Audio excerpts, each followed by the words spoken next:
I grew up in one of these and have a great affinity for them. To see one that's still in nice condition like this is a nice thing to see. The theory here was simple but useful. In the realm of Toyota SUVs and trucks, it really is a baby. Nothing new is really built to stand the test of time like these cars were.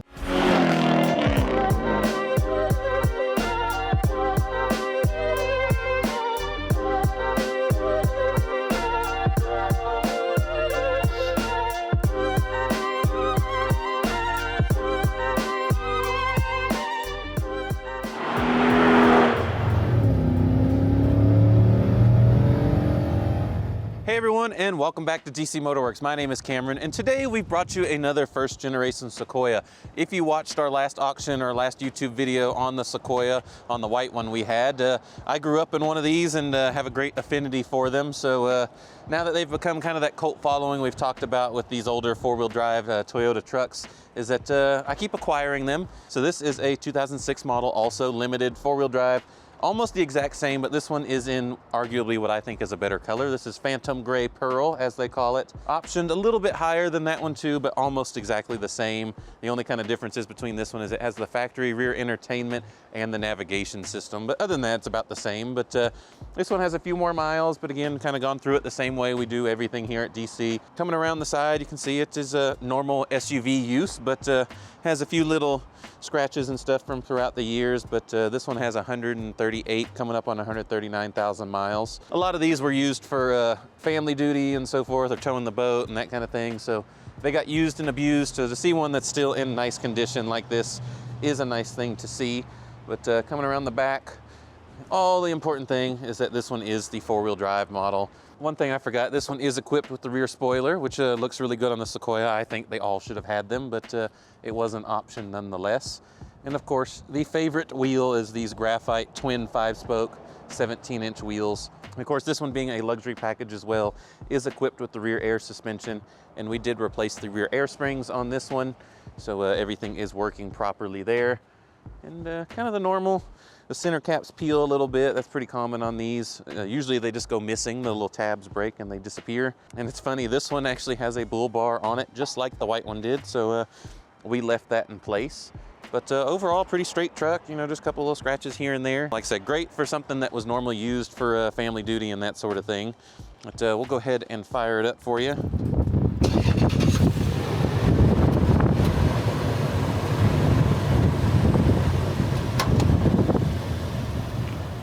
And of course, this being Toyota's venerable 4.7 liter V8, starts up no problem, as these are known to go 400,000 miles without much fuss at all. And this one did have its timing belt done. I forget the exact details of when, but I want to say it was around close to 40,000 miles ago, so there's still 50,000 miles left on this timing belt. It was done in 2019, so about 5-6 years ago. It's funny, I did not see a sticker for it on this one. That's usually the telltale, but this one is on the Carfax, even though it doesn't have the normal timing belt replaced sticker. So, got a fairly fresh battery in here, 2023, and there's really not much to say about the 4.7, is that it just does what it's supposed to do. Go ahead and check out the interior. Start with the back. It's like I said, this is the luxury package, and what that gave you was the rear air suspension, the second row captain's chairs, and the wood-looked interior, which I think actually looks good. It's technically just plastic, not real wood, but it still looks good. Kind of breaks up the gray of the interior, gives you a little bit extra. And here you even still have your remote and its holder clip for the rear entertainment. And I think this was due for a new battery. And you can see, I can't turn it on without that, but it is there. You have your lights there. Someone has put some LEDs in there, which if you're into that sort of thing. Of course, you got your rear climate control and your rear headphone controls. Kind of all the normal stuff for the time period. This one actually still has its center third row headrest, which is a nice thing to see, even though you can't really see out with it still intact. So that's probably why a lot of them go missing. So this one has about double the miles almost of the white one. That one was like 70 something. This one's about to hit 140. but still is in great shape. Doesn't look like they really use the rear seats all that much. You can see it even still has its sticker for its rear headphones, because they would live in this area, although they did not continue. So one of the best things about Toyota trucks of this era, even the Tundra, the actual pickup truck, is that that rear window in the tailgate rolls down, and this one is no exception with one push of the button. And a great feature if you have dogs or just want to grab some groceries or something out of the back. Instead of having a flip-up glass, you get the power roll-down one. So great on a day like this where it's not too cold, but a nice sunny day. You can open the sunroof and the rear window and have a nice open air experience in your big 3-row SUV. But you can see here also still same very nice shape. It is the gray interior, which I prefer on the Sequoias compared to the taupe. With that said, that kind of covers all that. I'll have cameraman jump in the passenger side and we'll go for a ride. So here we are, a very familiar place for me. Like I said, I grew up in one of these, so it is always nice to take a step back in time and get back into one. Although the one we had was a pre-facelift model, and this is the facelift, which has a little extra power, has the 5-speed transmission instead of the old 4-speed. And these were very welcome updates because the old ones are a little bit of a slug, or the early ones, I should say. It's about a 40 horsepower difference. And that coupled with one less gear to keep you in the power band makes them feel a little sluggish. Whereas even these compared to modern SUVs, this was only 273 horsepower, whereas pretty much everything now is 350, 400 horsepower. So, but it still feels strong all these years later. And it's just nice and smooth, and you know you don't have to worry about it, whereas all those modern engines with direct injection and so forth is that they're not the reliable workhorse that these were back in the day, and even now. You can see this one is equipped with the navigation system. Outdated today, obviously, but still very nice, and it always just has a good look to just have the screen there instead of the older style radio, I think. And I guess if you still want to use in-car navigation, if you don't have cell service or something, it can still be useful.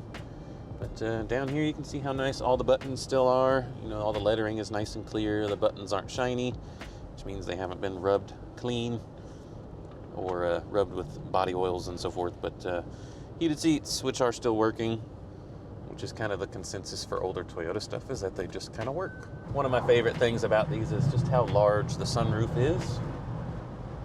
Is automatic, so it'll initially stop in this position, but if you're going lower speeds, you can push it one more time and that will give you even more open air. But as you start getting a little faster, it can start to make a little noise, which is why it initially stops a little further forward. Still works great, and it is automatic, so that is a nice feature. I really like how these first gen Sequoias ride, especially these later air suspension ones. I don't know what all they changed, if they changed the way the shock damping is or what, but these, while still trucky, you know, it is a body on frame SUV, still does ride a little nicer than the earlier ones. Those were a little stiffer in my opinion. Like I said, I could be totally wrong on that. It's just kind of what I've noted. And you still get all your modern features that you could want. You know, you get automatic windows on the front too, automatic lights, with this being a limited model. The theory here was simple but useful. It was just kind of a different approach to family and big transportation compared to what we have now. We'll give a little punch to this and let y'all hear it run out a few gears.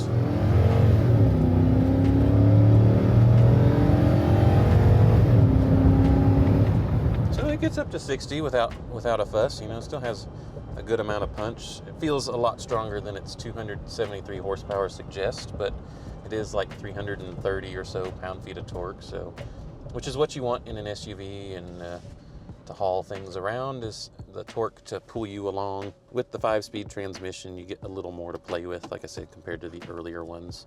And I always thought this was kind of a neat thing on these, is that they were originally designed with the 4-speed, so your lower gears would actually, you could use all of them, whereas on these, this takes you down to 3rd and 2nd, and then to go into 1st, you actually have to push this button that says Shift L, which puts it into low or 1st gear. This one does not have any downhill ascent control or crawl control or anything like that. If you do plan on off-roading it, It is, other than a fairly simple stability / traction control, which you can only really turn off when it's in 4 low. Get your all your 4-wheel drive controls right here, pretty simple. 2-wheel drive, 4-wheel drive high, you can switch back and forth. And if you can use this on dry pavement, as long as you don't hit this button here, which is your center differential lock. And that will allow a 50-50 split front to rear, and will not allow slippage, so you don't want to use that on the dry pavement. And then of course your 4 low. Different from its, I guess you could say, bigger brother as far as price-wise, the Land Cruiser and LX 470, because those are an all-wheel drive system. And of course you got your simple climate controls. Like I said, it's just kind of the theme of cars of this era, was just more simple. And you just get some big knobs for your climate control. It is automatic, so but heat and AC work, you know, it's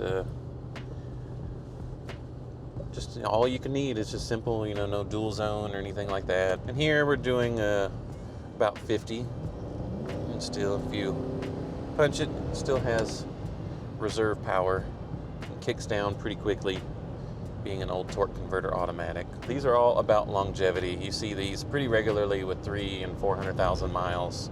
So while 138,000, 139,000 may sound like a lot to some, in the realm of Toyota SUVs and trucks, it really is a baby, you could say.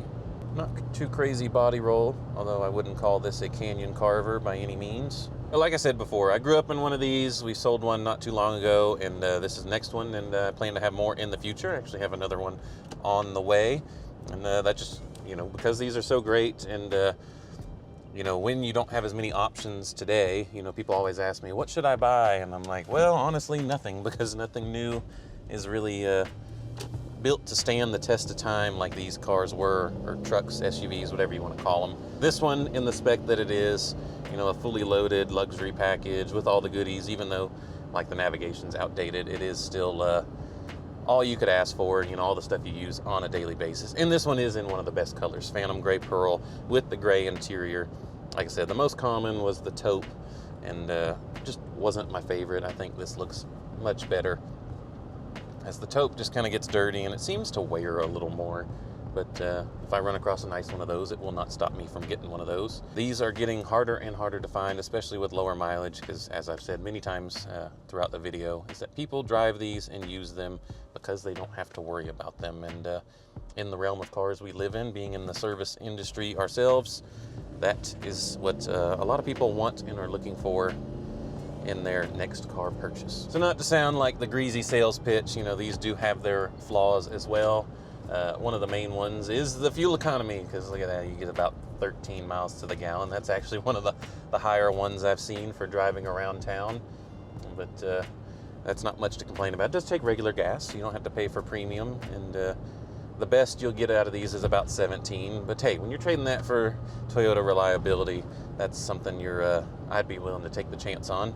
And one of the other ones is rust. So kind of the common thing on any Toyota from late 90s up until, gosh, I want to say around 2010 or so, maybe a little later than that, is that they didn't exactly do a great job of rust-proofing their frames. While the drivetrain will last 400,000 miles or more, if not properly cared for, exposed to salty environments and that kind of thing, the frames can turn into a bunch of dust. We've done everything we can to mitigate that on this one. It is from up north, because most of the 4-wheel drive ones went up north. I actually remember as a kid, like I said, because we had one of these growing up, is that I would always look at the badge on the hatch and see if they were a 4-wheel drive one, because they were that rare here in the Southeast. But I also spent a lot of time in Washington State, and at the time my dad worked for a group of car dealers. They had Toyota, and almost all of them there were 4-wheel drive, but when I came home, you barely got to see them. But this one we did go through and spare no expense. We had it dry iced and coated and rust converted. I forget all of the technical terms. That is not exactly my realm of expertise, but we did everything we can to mitigate it. And this one is structurally sound. You know, it does have some surface underneath, but again, that's why we went through the process of doing a rust mitigation. Toyota for a short period did offer a Some people confuse it by saying it was a recall, but it was not. It was a, what do they call it? Warranty enhancement period or something along like the lines of that, where there was a class action lawsuit for the frames of the Tacomas, Tundras, Sequoias, 4Runners, you know, any of the body-on-frame SUVs and trucks from Toyota for that issue. But with it not being a recall, if the owner didn't actually go into Toyota and say, hey, I'm worried about my frame, can you check it? It never got done, even if it went to the dealer regularly for service, which I think was unfortunate, but I guess it saved them some money in the long run. But even if you did go into Toyota and say, hey, I'm worried about my frame, what they would do is check for rust perforation. So they would see if there's any holes or any soft spots. And if there wasn't, all they would do was coat the frame, similar to what we've done here on this one. If there were holes, you would get a replacement frame. But also one of the sad things about that is that the warranty enhancement period was not very long. It was, I think it originally came out in about 2017 and ended sometime in 2019. So the claim window was pretty short.